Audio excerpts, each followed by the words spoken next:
Many changes have been made. I'm gazing upon the base and much time spent on this base. Well, today we're going to go over my top 10 pretty interesting favorite things about the game. Well, in the mod pack. As well as some honorable mentions. We'll get through the honorable mentions at the end. They're not as important, but they're kind of necessity. But okay, so first thing we'll start off with is right here. So it is a zombie jerky farm. So what it takes is it takes the rotten flesh given to me by my mob farm. I kind of had a gas problem, so I kind of am sitting in peaceful mode right now because they popped through the portal and there were literally 12 of them in the base, and I wasn't going to mess with that. So I have this. I should really clear up that glass sometime with a chisel. But this produces, this sucks up everything that's dropped by the mobs that die on the spikes. It all goes in here, and anything that is related to this filter all goes into here. I'll put this back in because it's trying to send sticks through. I'm not sure where they're going. Oh, I guess there is room for sticks. But anyways, you can tell I've got a bunch of stacks of rotten flesh. Stick them in here. They are brought down with a transfer node into these drying racks. And and it looks like these aren't touching, but they are.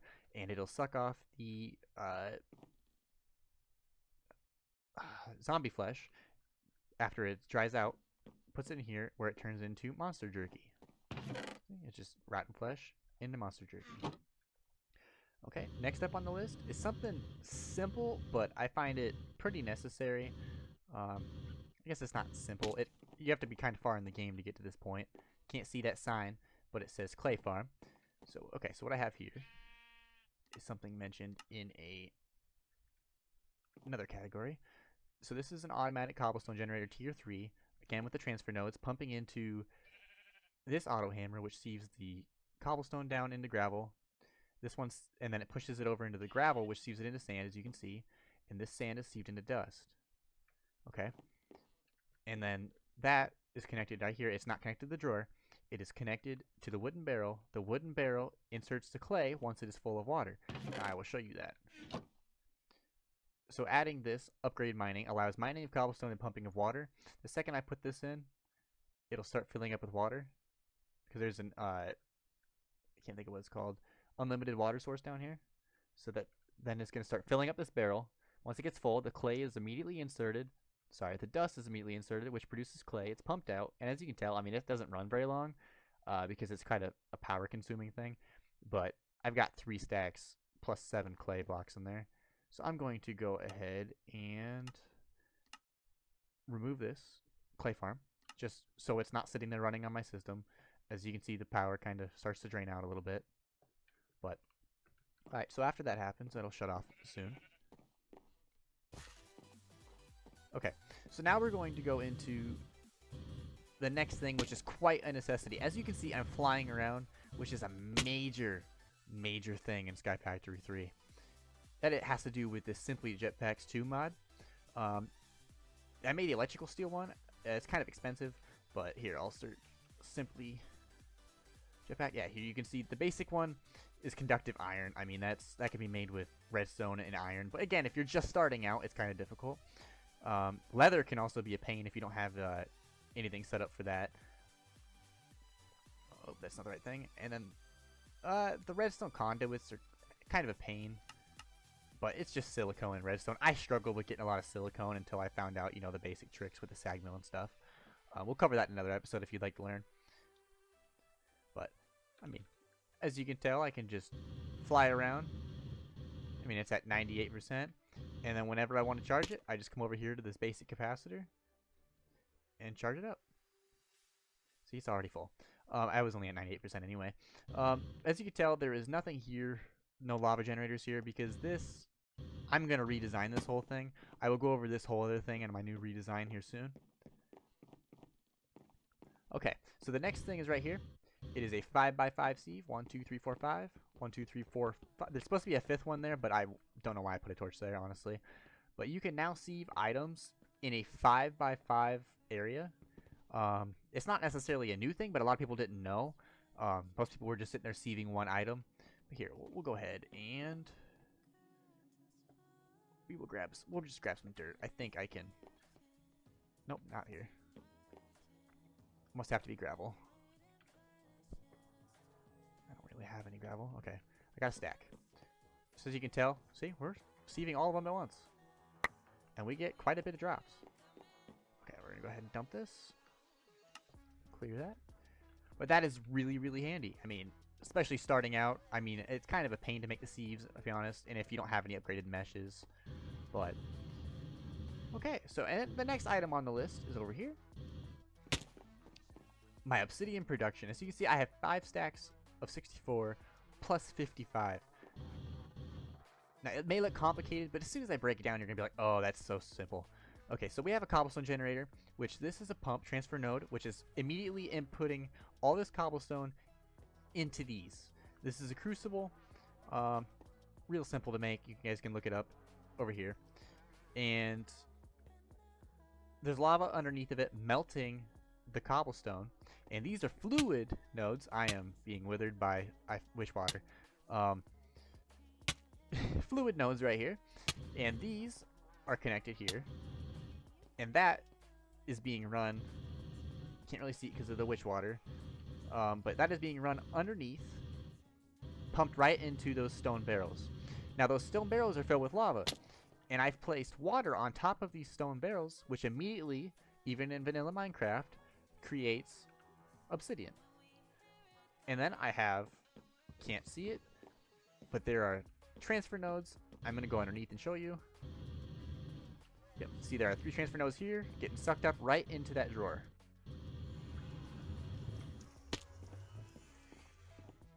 Okay, and now another thing that you may need is dirt. Dirt is, I mean, a pretty big necessity. As you can tell, this whole farm is dirt. So I have 23 stacks of dirt. This is a Dirt Maker 9000. So the way that this works is you put something in here that's biodegradable, and the transfer node inputs it into all 10 of these barrels, and then these transfer nodes pull it out when it's completely ready and inputs it as dirt. Now I'll show you how that works. I happen to have a handy dandy Greg's tree farm right here. You know, I just take a couple stacks of this, saplings, fill it in here. As you can see, they are coming out slowly, and you can see this fill up. See, there you go, it's filling up. And then the second it's done, so we can get one that's almost done. See, it's starting at the very top. It says 10% complete. It does not take very long at all, but the second it gets finished, pops out here, right here, and the transfer node gets immediately sucked into here. Okay, now another thing that I find handy for number 4 is witch water. It is quite simple. I will explain that in a second. It is quite simple. So what you have is you have dirt, and then you sieve sand, I believe, to get ancient spores. And then you put these ancient spores onto the dirt. As you can tell right here, you only need 1, and then the mycelium will spread the rest of the way. It creates mycelium with the ancient spores. And I'll show you how this works quick. I will go ahead and I will just make a smaller version of what I have right here. So it's just a barrel on top of mycelium. Real simple stuff. You have dirt, change it into mycelium, put the barrel on top, put the water in. At the top you can see it's transforming. And then whenever it gets to 100%, oh, I am flying up the weird area. Once it gets to 100%, it'll turn into witch water. Now what I'm personally using witch water for is about right here. See if I can hover. About right there, there are 4 signs stopping the witch water from falling down. I put witch water in there so when the mobs drop, they fall through the witch water, transform into a different animal or mob, such as creepers will turn into like charged creepers. Skeletons will turn into nether skeletons, etc., etc., etc., which is how you get the other drops, like the coal, the wither dust, the drops of evil, just basic stuff like that. See, I had to cover that up because gas kept coming in. I don't even know. Alright, so the next honorable mention, not even an honorable mention, sorry, this is number 3, is the Flux Power / Flux Network mod. So here it is a Flux Controller, which is a controller of your network. Obviously, I mean, it's in the name. Well, apparently I lost power. So what happens here is I have a simple lava generator set up. So it's pumping it into here, creating power, It is being pumped into this basic capacitor, which is rapidly losing power because, again, it's shut down. I have everything shut down. I'm not sure why. And then this flux plug, which happens to be attached to my network of my Wi-Fi no steal. So anything attached to that network, such as that clay farm in there, I mean, just simple stuff like that. It's all attached, and I mean, I can manage it. You go through here, you can see, you know, what's being used, what's max sent, your buffer rate, all that good stuff. So, a little bit of something I found out is, we'll come over. No, okay, yeah. So the reason I do not leave this in here is because it requires GP, so it automatically thinks that my system is overrun.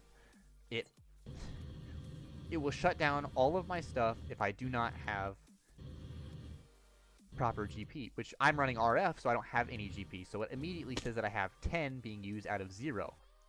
So as you can tell, my Emmy system is back online. And there you go. So now we're back to, I mean, you can see positive. I mean, this holds 4,000 RF. It's going up 71 RF.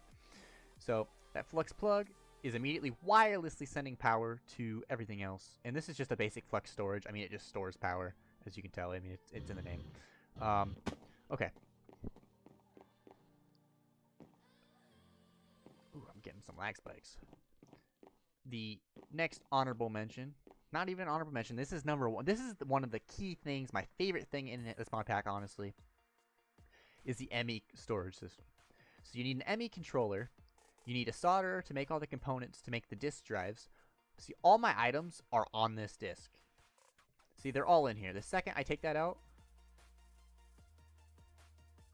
nothing. We'll go back. Put this in here. My items are back. Simple as that. Alright. That's number 1. Now, just a couple honorable mentions. Some things that make it really, really nice to have. For instance, is this drawer controller, for instance. Like, I can just pump this transfer node into this drawer controller. Anything attached to it, it will immediately go into it. So that's really nice.